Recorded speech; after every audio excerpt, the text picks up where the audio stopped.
To today's video. If you're into the Subaru scene, EJ25 stuff, stick around. We got an EJ25 install. Here we go. Alright, so today got the illuminator set up, the automatic transmission. It is a Subaru Outback Sport. I think that's what it is. What I got going, I got the engine bay cleaned out. I'm gonna have to move some stuff around. All right, so it's been a while since anybody's worked on this thing.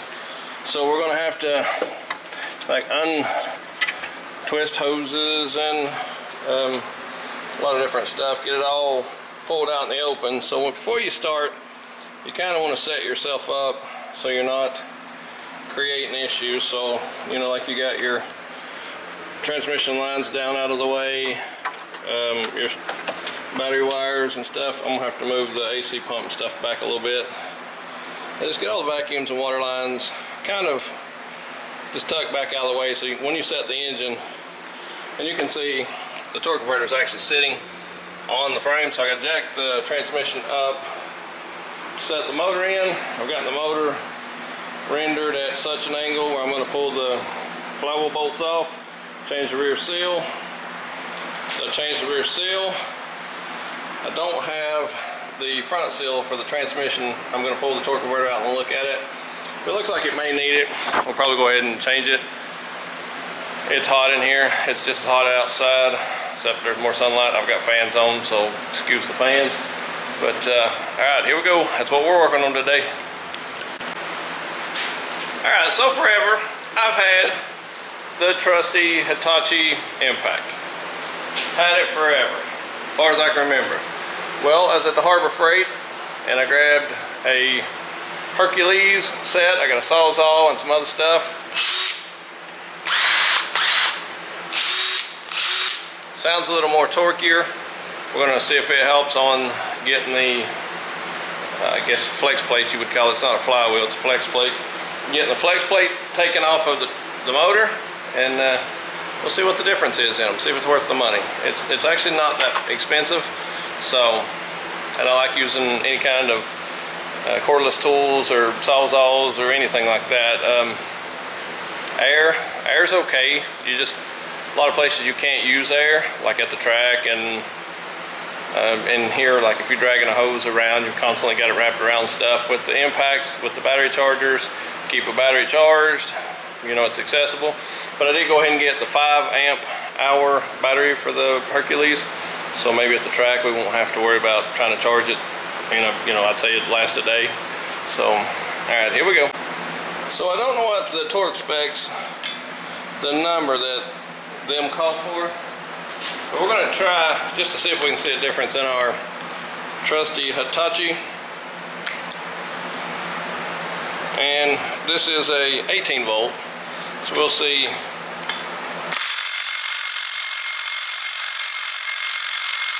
Just don't have enough to do it.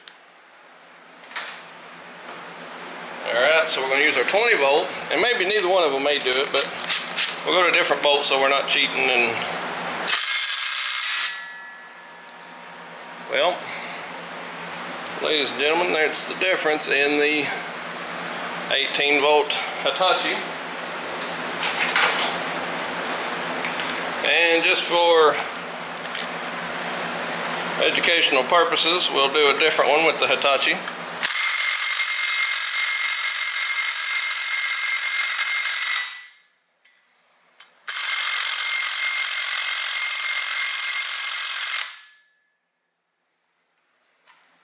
Alright, I'll go as far as even getting a hot battery. Let me go change the battery on this Hitachi. Alright, so we have 100% charged battery on the Hitachi now. We'll go to the first one we started.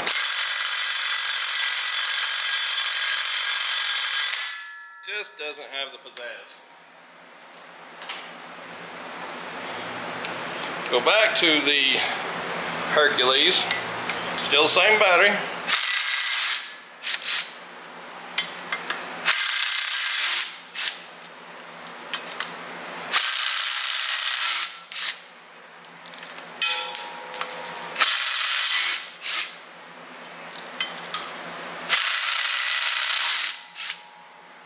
Not gonna lie, I'm impressed with this thing.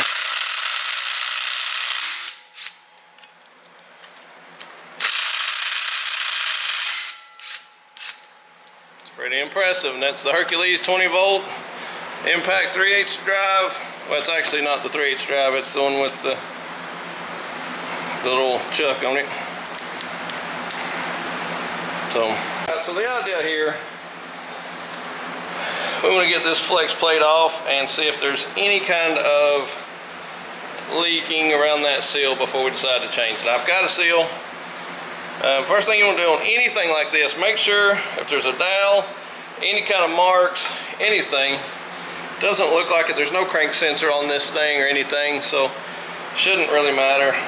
So you should be okay. Now,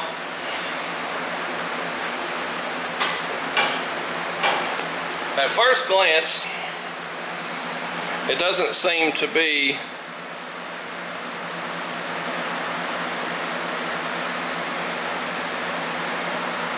leaking like down through here anywhere. This is where it splits. It may at one time leaked here, but it almost does look like there's a seal leak, or it's ran down. But yeah, it looks mostly like a seal. So yeah, we'll go ahead and replace this seal for sure. Take this tool and get it in. You end up pulling you a little spot. You'll dig what I do, I'll get a little gouge in it. You don't want to get between this, you want the center seal, you want to get in the metal here and get your little spot started and pop it up. So like kind of twist it and use this tool here so you can get it dug down in there and it'll pop it out. That's your rear seal.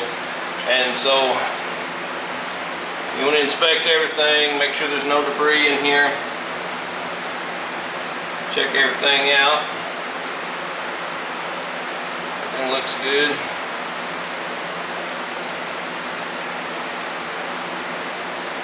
And we get our new seal. I've got it somewhere around in here. I'm going to compare, make sure it's the right seal. It appears to be.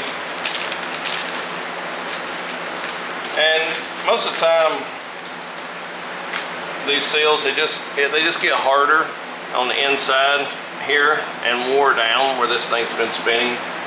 And it's just, over time, it gets wore and dries and cracks. And so that's pretty much the only reason you're changing it. It's probably the only reason it's leaking. It's probably didn't have any holes or damage in it. It's probably literally just maybe a little crack, something inside. And maybe right there's a spot. Yeah, so you can feel just the worn edge on this stuff. So just over time and sitting and driving and all that, those things tend to go. And so we'll get ready to put our new one in.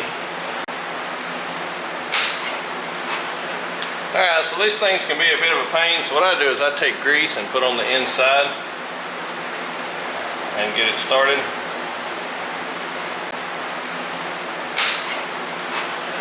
Alright, so these things can be a bit of a pain. So what I do is I take grease and put on the inside and get it started.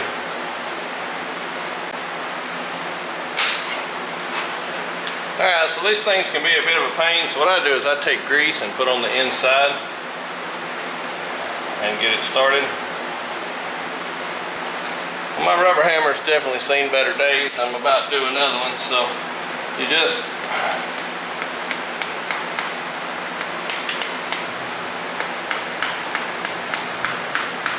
alright, we got the new seal on it. We get it cleaned up and any debris or make sure everything's good and flush. And then we're ready to put the cover back on. All right, here we go. Now, seeing as how we didn't have a specific location that anything went in, so when we go back here, there's no particular bolt that lives in any particular place. Some, just food for thought, some actually have to be rendered in a certain direction. They'll have a dowel or have something located on it here to give you that location where it's got to land, so that way the crank sensor will be actually in the right location. Once you get your motor cranked over and running, that thing won't be reading incorrectly. So now I'll figure out, I'll search the torque specs on these deals and we'll get them torqued, and we'll just about be ready to set this in the car.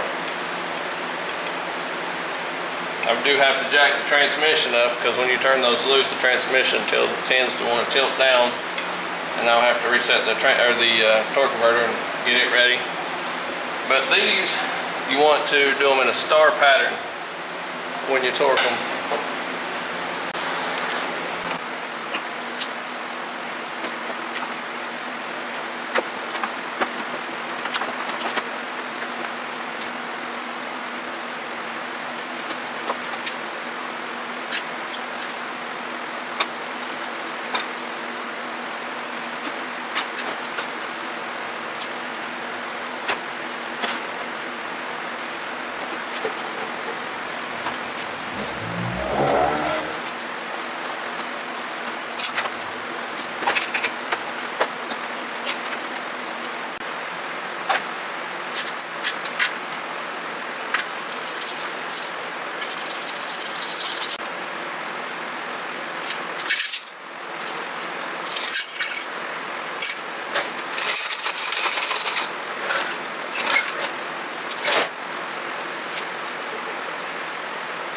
Today's goal was to get the motor set down in the car. Now, I'm gonna have to get down under it and look where the mounts are, because it's just got the one stud mounts that face down, like the 350Zs and G35s, I think, best I can remember. So the motor looks like it's turned to one side, so I think I'm gonna have to lift it up, scoot it over just a hair and drop it into place. So, but I have to crawl under it and see. But that's probably the most I'm gonna get done today. I got some lights on it where I can work. I got the cherry picker cleaned out and dug around where I can get it to here. Got the rear seal changed, transmission jacked up, car set on the lift. Motor dropped in, it's buttoned up, everything's in, locked together. So now just the placement of the motor on the mounts, just left or right. I think it needs to come to the driver's side just a hair, because you can tell the wishbone mount, it's kind of to one side, the mount in the back. So I think the motor needs to shift to the driver's side just a little. So I'm gonna have to pick it up, scoot it over and drop it. And after that, I think it's blow and go, get it all locked in and start going through everything, all the hoses. And like I say, it's been 3 months since I worked on this car, and I didn't even take it apart. I had some help and they took it apart. So now I gotta sift through the mess here and try to get it back together. Maybe we can, maybe we can't. We'll find out. But that's probably all we're gonna do today, for the most part, I think. We'll see. All right, here we go. Hey guys, thanks for watching our video. We really do appreciate it. If you will, hit that subscribe button, hit the little bell. The little bell will give you indication that we've posted another video. We're on, Instagram. Follow us on Instagram, Chesser Drifting, Chesser Motorsports. We're on Facebook at Chesser Motorsports. We also do towing locally, so you'll find us at Chesser Towing. And on eBay, our username on eBay is Chesser Motorsports. So if you want to pick up some of our merch there, email us directly, whatever you want to do. We've got several things coming. We've got wristbands, some bracelets. We're looking at hats and shirts and that type of stuff. We got some cups, the tumbler cups. If you want to check those things out, we've just got a few going, just to get try to get some ideas. We're going to do some one-off cups, so I mean, you'll get a cup, there won't ever be another one like it. So, and we already have a couple made, not a lot, but tons of wristbands. we're almost out of the keychains, just very few of them. And yeah, I got more stuff coming. Hey guys, thanks for watching the video. All right, see you on the next one. Here we go. I'm failing.